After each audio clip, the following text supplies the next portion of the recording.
Директори од клиники незаконски се ги зголемиле платите за 10%, покажа контролата на Фондот за здравство за начинот на кој се исплаќаат платите во јавно-здравствените установи во Македонија.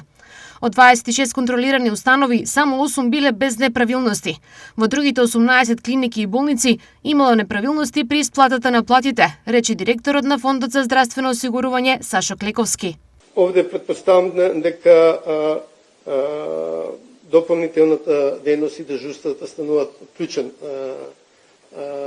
проблем, бидејќи самиот факт дека не ни се доставија од 8 установи документите укажува дека таму се проблемите во неоправдани дежурства и несработени дежурства, условно да кажем.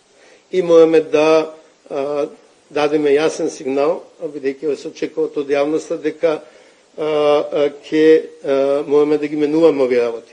Ово посебно бидејќи мислам дека имавме фер договор и со матичните лекари и со јавното здравство.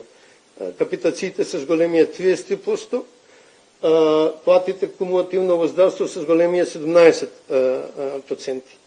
Значи, нашиот социјален договор е да ќе ги решаваме проблемите со зголемување на примањата на платите, ама од друга страна можеме да воведеме закони ред во како се исплаќаат платите, бидејќи сме сведоци дека заради нерешавање на структурните проблеми се толерирало беззаконие.